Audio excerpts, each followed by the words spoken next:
Good morning students. मैंने last lecture में आपको एक क्वेश्चन एक्सप्लेन किया था और मैंने आपसे कहा था कि आप उस क्वेश्चन को सॉल्व करने की कोशिश कीजिए। ये ज़रूरी नहीं है कि आपसे पूरा क्वेश्चन का सॉल्यूशन हो जाए, कंप्लीट सॉल्यूशन हो जाए और करेक्ट हो जाए।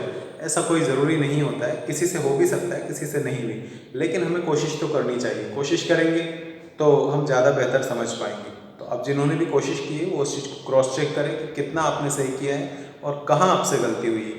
फिर कोई चीज़ समझ नहीं आए तो पर्सनली पूछ लीजिएगा। देखिए, यहाँ हम लोन का अमाउंट लिखेंगे, सी जा रहा है तो लिखेंगे बाय सीज कैपिटल, और लोन का जो टोटल अमाउंट है वो है 1,05,000 रुपये। समझ गए बात को। फिर हमने जितना अमाउंट उसको रिटायरमेंट के टाइम पर पे किया है वो यहाँ लिखेंगे टू कैश। तो रिटायरमेंट के टाइम पर हमने पे किया था 5,000 रुपीज, और यहाँ आ जाएगा बैलेंस CD 1,00,000 रुपीज। टोटल लिख दीजिएगा 1,05,000।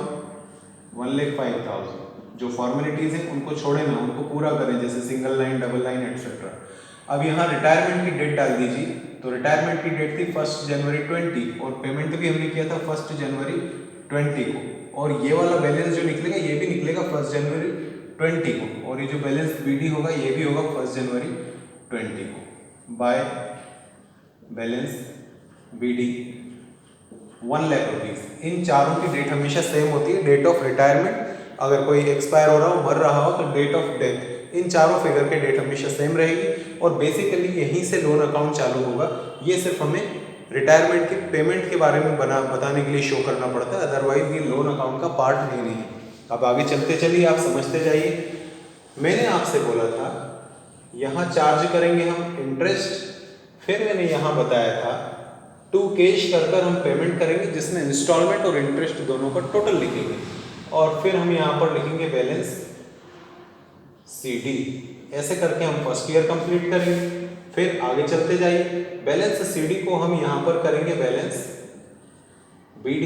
फिर हम इसके ऊपर इंटरेस्ट चार्ज करेंगे। फिर हम यहाँ टू कैश करके पेमेंट करेंगे, और फिर हम यहाँ पर निकाल लेंगे बैलेंस CD। ऐसे चलते चले, फॉर्मेट आपको याद रहे दिमाग में, इसलिए मैं बता रहा हूं आपको। बैलेंस CD को फिर बैलेंस BD करें, फिर इसके ऊपर इंटरेस्ट चार्ज करें, फिर यहाँ पर टू कैश या टू बैंक कुछ भी लिखें, पेमेंट जितनी कर रहे हैं वो लिखें, और फिर निकाल लेंगे बैलेंस CD। ऐसे थर्ड इंस्टॉलमेंट पेमेंट हो जाएगी। फोर्थ इंस्टॉलमेंट हम देखें यहाँ पर कर देंगे, हो सकता है फोर्थ इंस्टॉलमेंट दिखने में ना आए, बैलेंस BD। फिर यहाँ पर पेमेंट करेंगे, इंटरेस्ट चार्ज करेंगे, और यहाँ पर हम पेमेंट करेंगे टू कैश अकाउंट। और 4 इंस्टॉलमेंट्स में हमें लोन पे करना है। तो अब इसके बाद बैलेंस CD निकलना नहीं चाहिए। अगर किसी का निकल रहा है तो उसने गलती की है। अब हम डेट की बात भी कर लेते हैं। इसके सामने फर्स्ट है, बाकी सबके सामने 31 दिसंबर आएगा। 31 दिसंबर 20, 31 दिसंबर 20, 31 दिसंबर 20। फिर यहाँ आ जाएगा 1 जनवरी 21, बाकी सबके सामने आएगा 31 दिसंबर 21, 31 दिसंबर 21, 31 दिसंबर 21। फिर ये आ जाएगा 1 जनवरी 22, तो बाकी सबके सामने 31 दिसंबर 22, 31 दिसंबर 22, 31 दिसंबर 22। फिर यहाँ पर आ जाएगा 1 जनवरी 23, और इंटरेस्ट के सामने, अगर आपको स्क्रीन पर नहीं दिख रहा हो तो, क्योंकि क्वेश्चन लेंदी हो रहा है, 31 दिसंबर 23, 31 दिसंबर 23। इतना हो गया है। और 4 इंस्टॉलमेंट्स के बाद बैलेंस CD निकलना नहीं चाहिए। लोन अकाउंट चल रहा है, ये 4 इंस्टॉलमेंट में आपको लोन पे करना है, ऐसा क्वेश्चन ने बोला। जब चारों इंस्टॉलमेंट्स हो जाएंगी फिर भी अगर आपका लोन शो हो रहा है, बैलेंस निकल रहा है, तो आपकी कैलकुलेशंस में कहीं ना कहीं मिस्टेक्स आ रही होंगी। अब चलते हैं भैया अमाउंट पर। इंटरेस्ट चार्ज करेंगे। इंटरेस्ट कितना परसेंट लगाना था हमें? 10%। तो जब आपके पास फिगर ही एक अवेलेबल है, 10% किसका निकालना, कोई और फिगर तो दिख नहीं रहा है ना। तो 1,00,000 का 10% होगा 10,000, तो ये टोटल हो जाएगा 1,10,000। पेमेंट में मैंने आपको बताया था इंटरेस्ट प्लस इंस्टॉलमेंट, तो इंटरेस्ट तो आपका 10,000 है, और लास्ट लेक्चर आपने सुना हो तो इंस्टॉलमेंट हमने निकाली थी 25,000। 1,00,000 को 4 इंस्टॉलमेंट में, 4 किश्तों में 1,00,000 रुपए चुकाएंगे तो 25,000 की इंस्टॉलमेंट बनेगी। तो यहाँ लिख दे रहा हूँ मैं 25,000 आपकी इंस्टॉलमेंट और 10,000 आपका इंटरेस्ट, मतलब 35,000 रुपीज़ पे करेंगे। अब बैलेंस निकालना सबको आना चाहिए। क्रेडिट के टोटल से डेबिट का टोटल माइनस करेंगे, तो क्रेडिट का टोटल है 1,10,000, ये माइनस करेंगे तो बचेगा 75,000।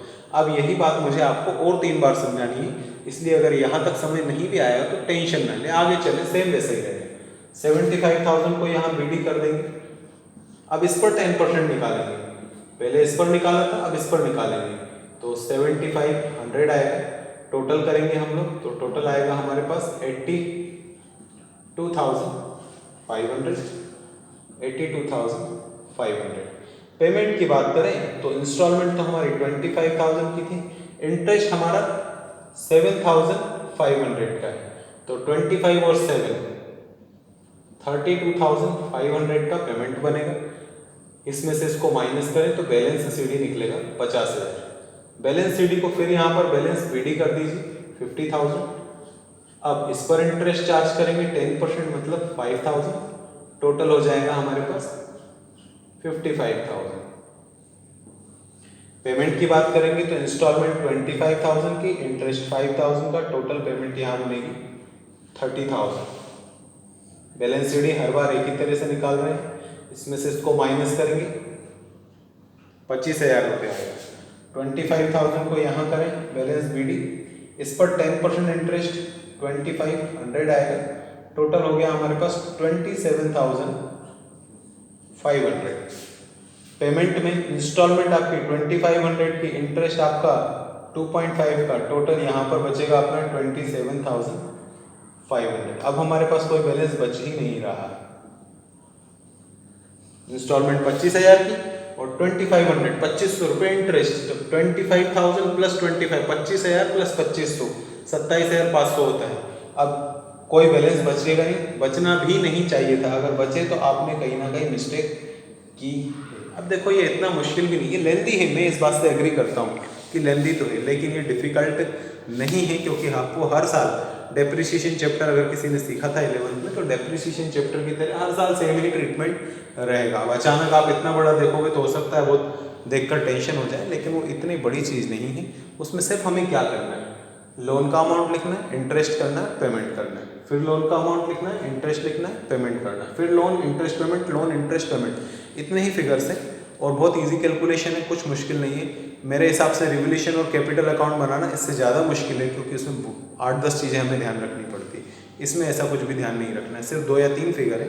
बस आप लेक्चर को 113 नंबर लेक्चर, जिसमें मैंने आई थिंक आपको फॉर्मेट एक्सप्लेन किया था, उसको आप अच्छे से देखें और उसके बाद आप इस लेक्चर को 2-3 बार देखेंगे तो आपको 100% ईजीली समझ में आ जाएगा कि हाँ इतना कुछ मुश्किल नहीं है, लेंदी थी। तो लेंदी होना कोई दिक्कत वाली बात नहीं है। अगर एग्जाम में लोन अकाउंट पूछा जाता है तो आपको फुल मार्क्स मिलने के चांस है, क्योंकि इसमें कुछ मुश्किल कैलकुलेशन नहीं है।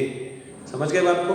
तो अब इस टाइप के क्वेश्चन सभी बुक्स में दिए हुए हैं बेटा, आप निकालिए अपनी बुक्स में से, सर्च करिए, रिटायरमेंट में मिल जाएंगे या डेथ वाले चैप्टर में मिल जाएंगे, और उनको प्रिपेयर कीजिए, अपनी बुक से आंसर टैली कीजिए। नहीं टैली होता है तो फिर मुझसे डिस्कस कीजिए। तब तक के लिए सी यू, बाय बाय।